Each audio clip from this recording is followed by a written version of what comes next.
Hello everybody, welcome back to the channel. So in today's video, we are going to be talking about Barcelona's remontada against Celta Vigo. Yes, at one point Barcelona were down 3-1 to Celta. It did seem like Barcelona were going to lose this game. Everything did indicate that Barcelona were going to lose 3 points, that Real Madrid were going to win against Athletic Club tomorrow. But no, Barcelona persevered yet again. This is not the first time Barcelona came back on a deficit. For example, a few months ago, Barcelona were 4-2 behind Benfica. It did seem like Benfica were going to defeat Barcelona in the Champions League, but Barcelona ended up winning 5-4 thanks to that last minute goal of Raphinha. Barcelona were also 1-0 behind Real Madrid, but ended up beating Real Madrid 5-1. Barcelona were down 2-0 against Atletico Madrid, but won 4-2. They came back with 4 total goals, and yet again, Barcelona came back from a 3-1 deficit and made it to a 4-3. That is insane. And you know what? You know what's crazy? As a matter of fact, before I even begin talking about Raphinha, I even forgot about the match with Dortmund where Barcelona came back 3-2. But if you notice, right, if you notice that the majority of these comebacks that we see from FC Barcelona, at the heart of it is Raphinha. Raphinha is always the one that partakes in these comebacks. It's just out of nowhere, Raphinha gives out like 2 assists in like 10 minutes, or like a goal in 1 minute and then another assist in the next minute. Raphinha is always in the heart of all of these comebacks, and that's very, very important, because if we want to continue to go through these next 7 total finals or 6 total finals, however many matches we have left in La Liga, Raphinha has to be on top of his game. If Raphinha is on top of his game, even if Barcelona play bad, you better bet that Barcelona will come back from a very difficult situation. And that is what ultimately makes me believe that this Barcelona team is going to go very far in all competitions. I would love to tell you guys, like that there is a guarantee that Barcelona can win the Champions League, a guarantee that Barcelona will win La Liga, but we have to be very cautious, very focused, put our heads down and just take it step by step. But with this type of attitude and this type of ambition to win, even though we're down by a couple of goals, it will take Barcelona very far. I know that there is a lot of scares that,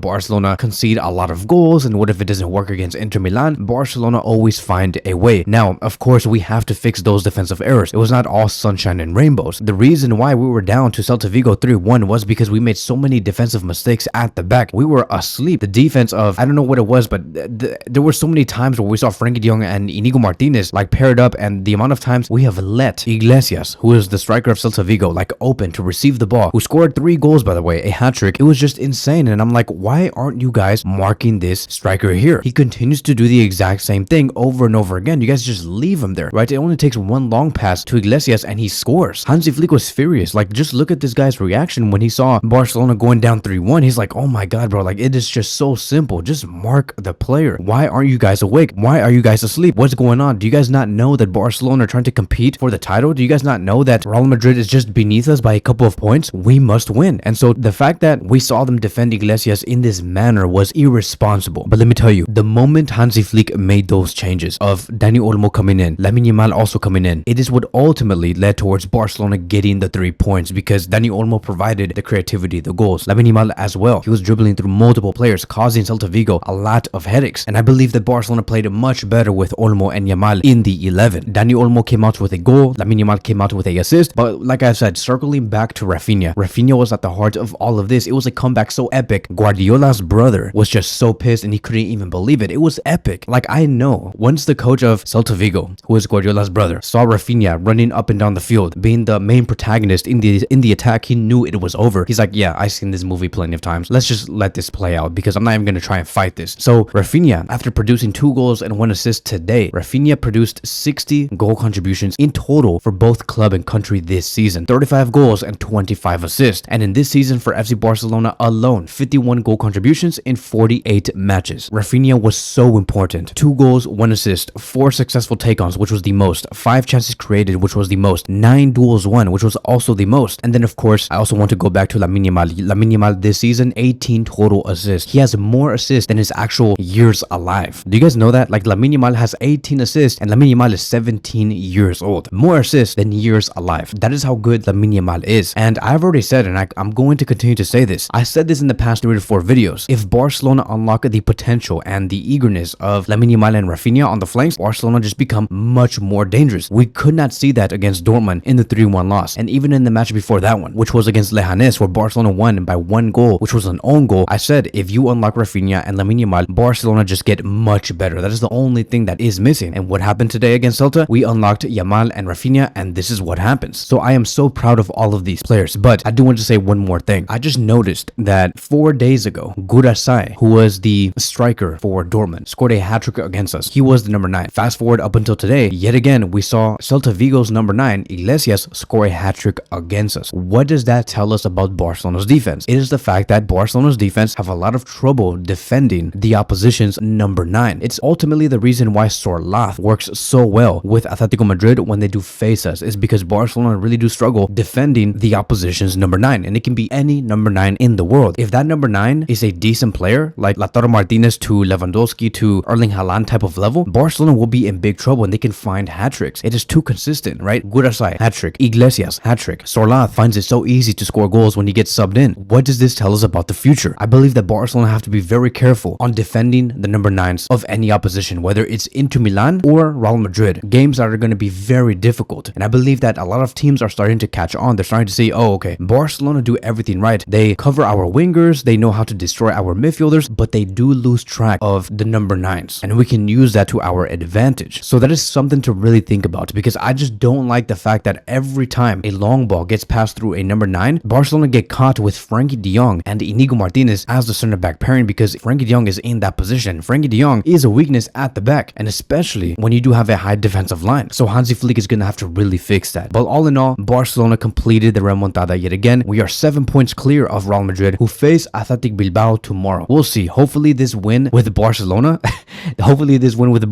against Celta gave Real Madrid some second guesses about whether they should even try for La Liga, because I know they probably thought that, oh yeah, Barcelona finally going down, we just have to defeat Athletic Bilbao and we'll be okay. But I think that this did discourage them a little bit. I really do think that this remontada that Barcelona did is like, when is Barcelona going to drop points in La Liga? Like, what is going on here? Now you may say as a Real Madrid fan, or if you guys are Real Madrid players and you guys are like watching this video and you guys are from the academy or whatever, you may say, oh no, Barcelona got helped and that penalty on Dani Olmo was just given and they wanted to see Barcelona win. Nope, you can clearly see through the replays, Dani Olmo got kicked from the back of the leg, which made him go unbalanced trying to dribble with the ball, and that is what led towards a foul, and that was the penalty. So I'm sorry, that whole thing about, oh, it was just a given penalty and the refs are trying to help Barcelona, no, please get that conversation out of your mouth. We're done here. That's not even a debate to be had. It just doesn't make any sense. But 7 points clear ahead of Real Madrid. Hopefully Athletic Bilbao, who are on good form by the way, can take away some points against Real Madrid, because I do think that when we look back in about 5 to 6 weeks from today, we're gonna be like, oh my god, that game against Celta Vigo was the most important game, because if we did not win that, we probably would have really struggled in the league. But we did it, right? I'm amazed. I'm entertained. I love this club. I believe that many people do love this club. Secretly, I do think that Real Madrid fans love FC Barcelona. They do tune in to watch this team play. I mean, like, what else are they gonna do besides watch Real Madrid and get like bored and fall asleep? Like, bro, Barcelona is so good, so entertaining. You can have any striker that does go up against us to score 3 goals and still lose. That's so entertaining. Iglesias scored 3 goals on us. His team still lost. Gurasai scored 3 goals on us. They still lost. Pavlidis, I believe that's what his name is. I forgot his name. Pavlidis scored 3 goals against us. His team lost. It's like, what can you do to destroy this club? You can't even do anything. Like, you always assume that, oh yeah, finally they're finally going to lose, but no, just like that, right? Just like that, boom, Barcelona are on top. You can't defeat this club. You just can't. So I do see a Barcelona team that is strong with Dani Olmo and Lamine Yamal on top of their game. So we have to continue like that. Hopefully Dani Olmo stays fit until the end of the season. Dani Olmo must stay fit, because I do see a stronger Barcelona when he is there. Ultimately, this is going to be the 11 that I would want for the rest of the season to really finish off this trouble that we're trying to go for. Chesney in goal. In the back, Koundé, Inigo Martinez, Kubarsi, and Alejandro Balde, with our double pivot being Frankie de Jong and Pedri, and then our attacking four is Lamine Yamal, Olmo, Raphinha, and Lewandowski, and nobody else. And so that is it. That is going to be wrapping up today's video. Thank you guys so much for watching, and I will see you guys in the next one.